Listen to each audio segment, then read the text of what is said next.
2016년 8월 2일 수도권의 한 유명한 종합병원 산부인과에 위급한 산모가 도착했습니다.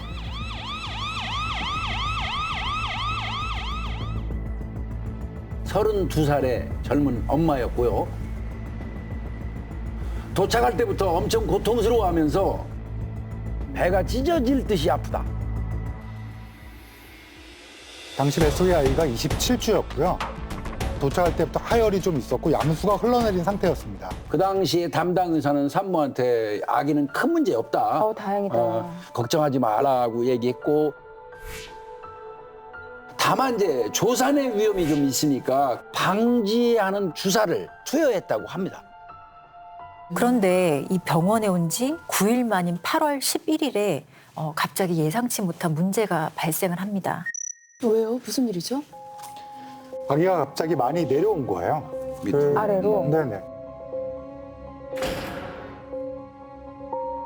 제왕절개 수술이 시작이 됐고 아이는 이제 꺼냈습니다. 그런데 아이는 그만 사망하고 말았습니다. 왜 갑자기요? 상태가 안 좋아져서 신생아 집중치료실이라는 게 있습니다.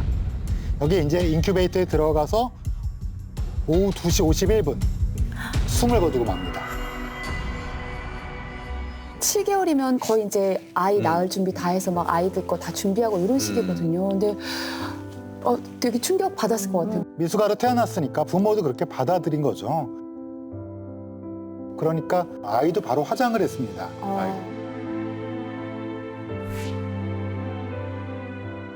2년 뒤인 2018년 7월 뜻밖의 이야기가 들려옵니다. 근무했던 병원에서 의료사고가 있었고 그로 인해서 갓 태어난 신생아가 사망했다. 설마 방금 얘기한 그 32살의 산모 애기였던 건가요? 네, 그렇습니다. 바로 그 아기의 이야기였는데요. 단순히 넘기기에는 그 내용이 상당히 구체적이었거든요. 의사가 분만실에서 아기를 떨어뜨렸고 그 충격으로 아기가 사망했다. 아니 아기를 떨어뜨린 게 사실 이게 말도 안 되는 일 아닌가요? 한번 확인을 해봐야겠다라는 의견을 모아서 병원을 찾아갔습니다. 당연히 아기를 떨어뜨렸다면 의무 기록에 그런 사고에 대한 경위가 적시돼 있어야 되거든요. 네. 그런데 확인을 해보니까 네. 그런 내용이 전혀 없었습니다. 뭐요? 사망진단서의 중요한 항목 중에 하나가 사망 원인이에요. 보시면 매시브 헤모리지, 언노운 오리진. 이게 이제 우리말로 하면 대량 출혈, 원인 불명 이 뜻입니다. 원래 사망진단서에 영어로 쓰면 안 돼요. 우리들끼리 볼 땐 써도 사망진단서는 공식적인 문서인데 왜 영어로 쓰겠어요? 또 중요한 게 사망의 종류라는 거예요. 종류? 병사로 이렇게 딱 체크한 거 보면 아이가 갑자기 출혈이 많이 생겨서 병으로 사망했다는 뜻밖에 안 됩니다. 병사라고 적힌 걸 보는 순간에 네.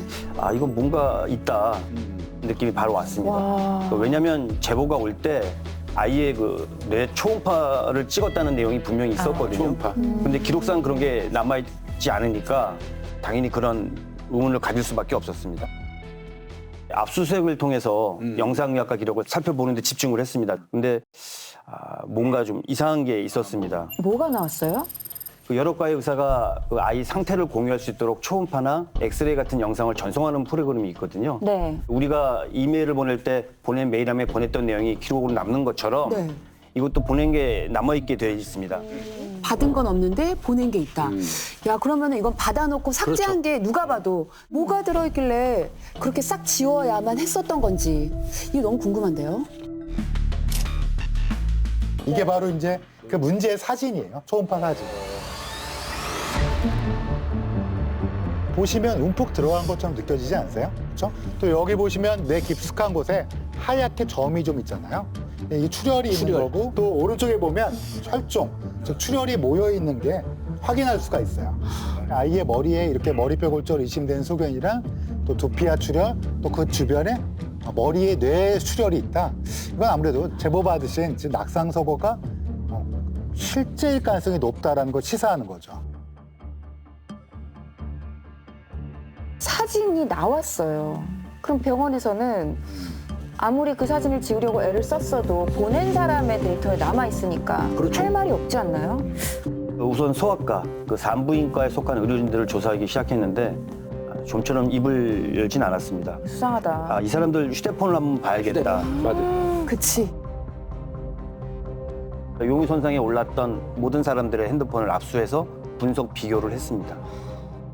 근데 이미 증거가 될 만한 데이터를 싹 다 지우지 않았을까요? 데이터가 생성되거나 변경이 될 때 부가적으로 생성된 데이터는 원본 데이터를 삭제하더라도 남아있을 수 있기 때문에 삭제 행위를 밝혀내거나 원본 데이터의 일부를 복구할 수 있는 것입니다. 이 사건에서 그럼 어떤 문자들이 드러났는지 궁금하거든요. 네, 문자 내용이 아주 충격적이었습니다. 충격적이라고요? 뭐야? 오, 뭐야? 나 지금 못 볼 거 본 것 같아. 와. 5시 44분 문자가 정말 충격적이네요. 비상이야. 아기 사망. 의사가 넘어지면서 아기 떨어뜨렸어. 아기가 사망한 2016년 8월 11일 분만실에서 제왕절개 수술을 했던 산부인과 전문의가 이 병원의 부원장에게 전화 주세요. 급함. 지금 급하게 아기 영상 판독을 삭제해야 합니다. 뇌초음파 관련 기록 삭제를 요청을 하는 그런 문자들이 이제 나온 겁니다. 충격이다. 어떻게 이런 일이 있을 수가 있어? 직접 아기 치료를 담당했던 이제 소아 청소년과에서도 조직적인 은폐 정황이 드러났습니다. 11일 밤 함께 치료를 담당했던 그 전공의에게 사망 환아 5시 이후 EMR 처리와 보호자 동태는 어떤가? 라는 메시지를 보냈거든요. 부모가 눈치챘냐 아니냐 이제 이걸 살펴보는 거죠.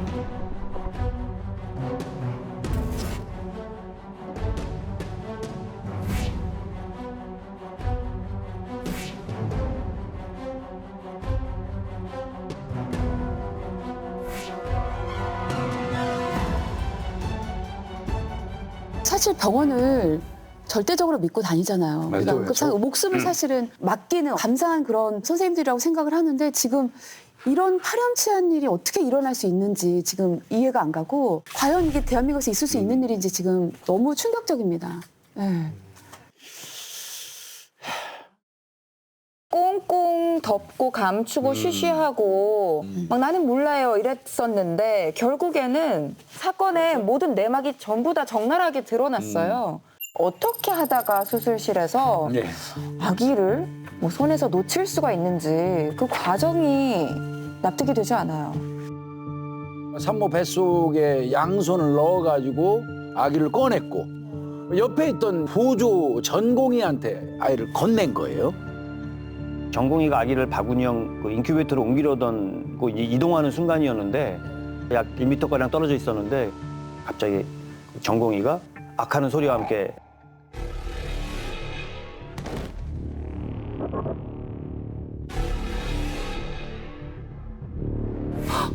진짜?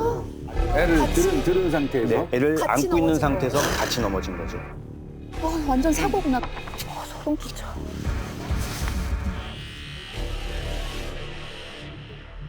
그때 당시 쿵 소리가 날 정도로 세게 넘어졌거든요.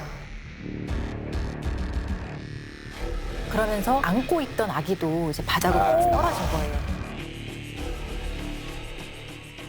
아니 근데 저는 이해가 안 가는 게요. 분만실이 넓지가 않거든요. 왜 넘어지는 상황이 생긴 건가요? 그때 그 전공의가 신고 있던 신발이 여러분 다 하나씩 가지고 있을 만한 크 땡땡이었거든요. 그래, 그거 사실은 신더라고요. 병원에 많은 전공의들이 그걸 신고 있어요. 왜냐면 발이 편하니까. 발이 편하고 또 뭐 통기도 잘 되고 뭐 시원하고 그러니까. 근데 문제는 고리가 있잖아요. 그게 걸지 않은 상태에서 그 발을 그 안에 그냥 넣어둔 다음에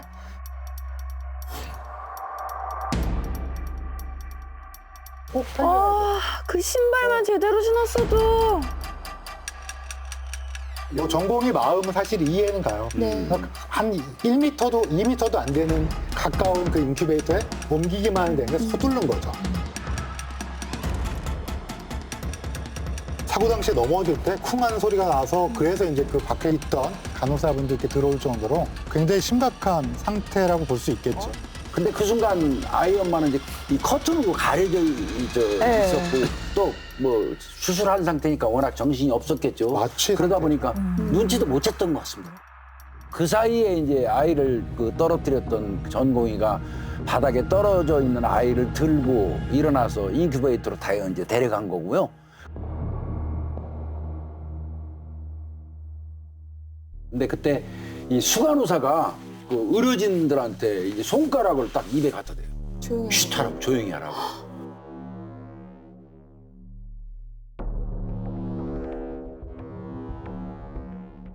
미숙하기도 하고 그러니까 산소 공급부터 하면서 신생아 집중치료실로 갔고 거기서 이제 치료를 받게 되었습니다. 결국 아이는 이제 태어난 지 8시간 만에 하루도 살지 못하고 8시간. 사망을 했습니다. 그리고 아기의 시신은 그대로 화장됐습니다.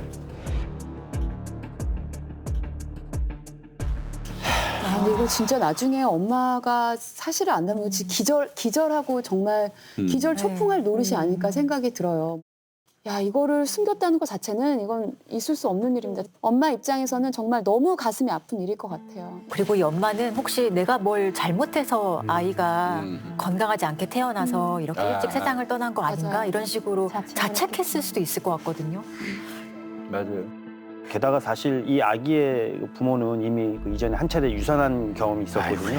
아, 그렇다면 정말 슬픔과 괴로움은 저희가 뭐 감히 상상할 수가 없겠네요. 다시 찾아온 아이가 얼마나 소중했을지 그런 아기를 또 잃었던 거네요. 한 번 유산의 경험이 있었기 때문에 이번에는 확실하게 치료를 하려고 굉장히 유명한 병원에 찾아간 거잖아요. 그 사고 내용도 참담하지만 그 뒤에 보인 의료진의 대처, 그 행태가 충격적이네요. 특히 보호자 동태를 살폈다. 맞아요. 아, 이거는 정말 소름 끼치는 내용입니다. 부모가 이 사실을 알면 얼마나 충격을 받을까요? 이 경찰의 직무가 웃깁니다, 이게. 사실 말하고 싶지 않은 내용이고 말할까 말까 고민스러운 내용이지만 법상 알리지 않으면 또 안 되게 돼 있어요. 알려야 할 의무가 있구나. 의무가 있기 때문에.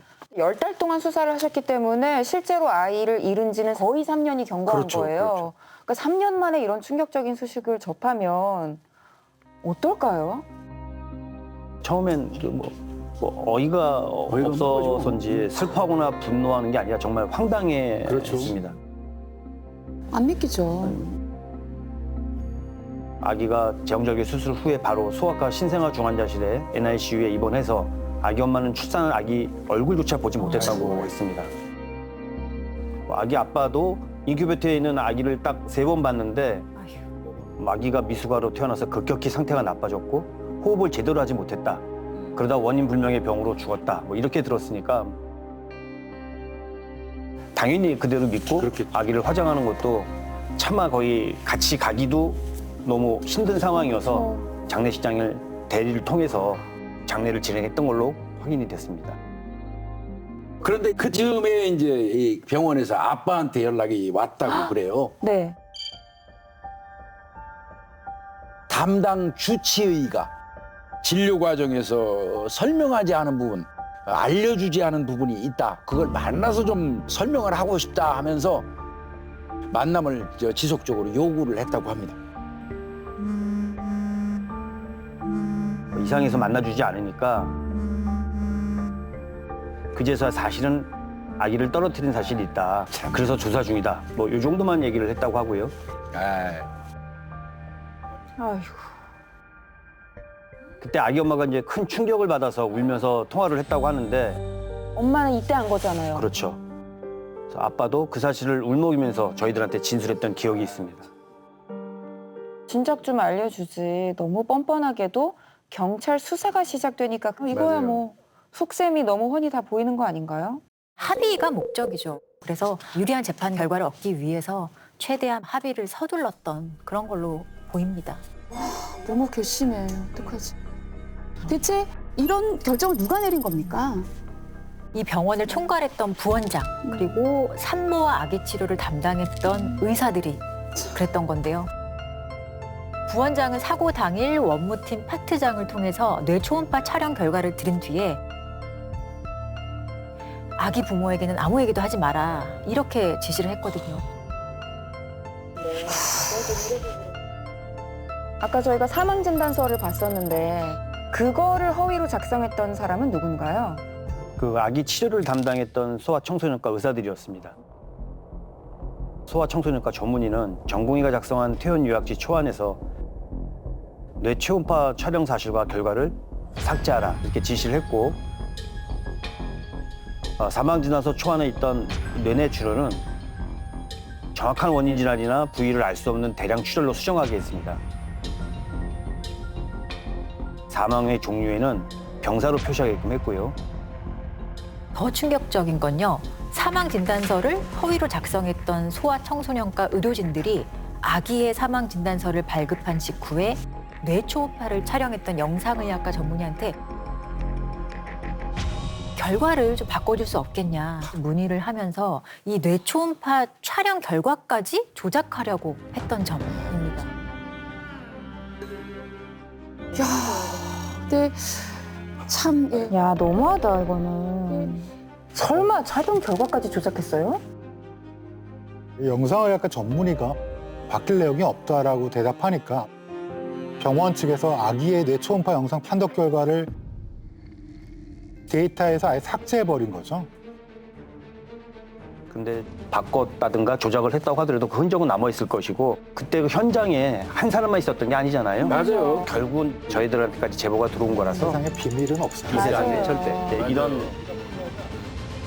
뇌 초음파 판독 결과를 바꿔줄 수 있냐고 했을 때 없다고 대답하고 결과지를 그대로 보관하고 있었던 영상의학과 전문의나 퇴사한 간호사들처럼 병원 측의 은폐 시도에 동참하지 않고 회의적이었던 의료진도 분명히 있었습니다. 이거 우리가 기억해야 돼요. 그렇죠. 병원 측의 반응은 어땠나요? 낙상 사고가 발생했던 것과 아기 부모에게 이를 알리지 않았던 부분에 대해서는 인정을 하고 사과를 했는데 낙상 사고가 아기의 사망에 직접적인 연관성이 없다. 그래서 아기 부모에게 사과를 하지도 않았었고 알리지도 않았다. 이런 주장을 계속했습니다. 문제는 이 병원 의사들이 아기의 사망 진단서를 허위로 작성해서 부검도 없이 아기의 시신을 이제 화장한 상태잖아요. 그러니까 시신도 없지 부검도 없었지 이렇게 되면 사인 밝히는 건 솔직히 어렵잖아요. 결국은 또 다른 전문가분들한테 한 20여 차례에 걸쳐서 감정을 받았습니다. 낙상 사고로 인한 아기의 머리 부위 충격이 사망에 어떤 영향을 줄 수 있는지 그런 소견을 여쭤보는 거였는데 그 의견을 주셨던 분이 앞에 계신 우리 유성호 교수님이십니다. 제가 증언을 한 것 중에 가장 싫은 케이스가 의료사고입니다. 의료사고는 의료진 또는 의료기관의 과실을 입증하기가 정말 쉽지 않아요. 앞줄에 이제 변호사들이 꽉 차 있고 두 줄로 있고요. 또 증인석에까지 같이 있을 정도로 앉아 있었고요. 또 그분들이 공부를 엄청나게 많이 해왔어요. 각종 논문 리뷰에다가 다 혹시 의사가 아닌가 의심할 만큼 전문 증인 신문을 준비를 완벽하게 해오셨더라고요. 쉽지 않으셨을 것 같아요. 질병과 외상이 둘 다 있다면, 둘 다 사망에 관여했다면 외상을 우선적으로 보는 게 저희 법의학뿐만 아니라 의학의 철칙이에요. 이런 원리 원칙에 따라 법전 증언을 했는데 그래도 엄청 시달렸습니다. 받았던 질문 중에는 경막의 출혈로 사망한 케이스를 봤냐? 아이가 이렇게 조그만. 사실 제가 부검 케이스가 아무리 많다고 그래도 이렇게 아이를 떨어뜨린 경우는 사실 거의 없잖아요. 네. 그래서 그런 경우가 없다라고 하면 그런 경우를 못 봤는데 어떻게 이거를 사망과 인과관계를 결정할 수 있겠느냐를 묻고 또 시신이 없는데 어떻게 사망 원인을 본인이 확정할 수 있겠느냐? 인과관계를 단정할 수 있겠느냐? 단정이란 단어가 좀 무서워요. 이 질문이란 대답한 그런 내용만 거예요. 봐도 알 것 같아요. 어떤 분위기였는지. 예. 제가 낙상 사고가 아이의 사망 원인이었을 거다라고 추정할 수 있었던 여러 내용들이 있습니다. 네. 저 화살표가 뇌 바깥에 있는 막의 바깥쪽에 출혈이 고인 건데 이건 머리뼈 골절과 거의 항상 동반하는 게 일반적입니다. 뇌 안쪽 깊숙한 곳에 있는 작은 방이거든요. 그 방 쪽에 이렇게 하얗게 보이는 점처럼 보이는 게 출혈이고 또 그 주변부에 백색질이라고 부르는 게 있어요, 뇌에. 거기도 약간의 손상을 입은 흔적이 보입니다. 결론적으로는 낙상 사고로 인해서 아이의 머리에 분명히 영향이 있다라는 거를 우리가 추론해 볼 수 있습니다. 근데 병원은 미숙아였다. 문제가 있었다. 이게 계속 우기는 것 같네요. 그러니까 결론적으로 미숙아 때문에 사망했다는 근거는 없고 떨어뜨린 것 때문에 생긴 뇌 손상이 있고 그렇다면 이런 외상이 아이에게 사망 원인으로 작용하지 않았다고 볼 만한 그렇게 얘기할 만한 의사가 있을까요? 제가 낙상 사고를 사망의 원인이라고 확신한 또 다른 이유가 있는데 사망한 아기를 임신한 기간이 정확하게 29주 2일이었습니다. 전문가들이 제시한 자료에 따르면 29주에 출생한 신생아의 생존율이 94.6%였고요. 당시 아기 몸무게가 1.13kg이었는데 비슷한 수준의 몸무게로 출생한 신생아의 생존율이 93.7%였거든요. 그러니까 사망한 아기의 생존율은 90% 이상이었다고 볼 수 있는 겁니다. 야, 생존율이 높구나. 또 저희가 사망한 아기의 산전 초음파 사진으로 아기의 발육 상태에 대해서도 자문을 받았는데요. 엉덩이뼈 외에는 발육 상태가 모두 정상이었습니다. 미숙아였지만 건강 상태엔 큰 이상이 없다는 거였죠. 중요한 건 재판부가 어떻게 판단을 했을까입니다. 재판부의 반응은 어땠나요? 재판부는요, 아기가 바닥에 떨어지면서 발생한 두개골 골절과 경막의 출혈 등이 이 아기의 사망과 인과관계가 있다고 인정할 수 있다 이렇게 봤습니다. 그리고 증거인멸 범행은 심각한 범죄다 이렇게 강조했습니다. 그래서 그 산부인과 전문의와 소아청소년과 전문의에게는요, 징역 2년 실형과 벌금 300만 원이 선고가 됐고 증거인멸을 함께 공모했던 병원 부원장에게도 징역 2년이 선고가 됐습니다. 와. 그리고 그 아기를 직접적으로 떨어뜨렸던 그 전공의에게는 금고 1년에 집행유예 2년, 벌금 300만 원이 선고가 됐습니다. 사실 아이를 떨어뜨린 전공의는 일부러 그런 게 아니에요, 사실은.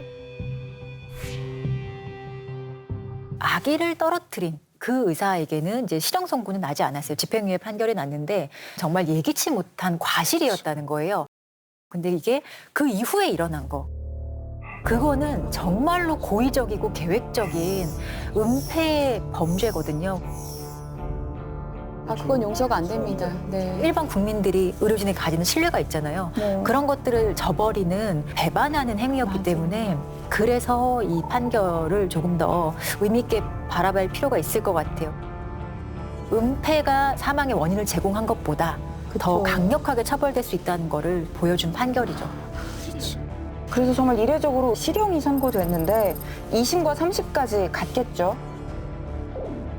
항소심에서는 이 병원 있죠. 병원. 의료법인에 대해서도 벌금 1,000만 원이 더 선고가 됐습니다. 그리고 이제 대법원에서 최종 확정이 됐고요.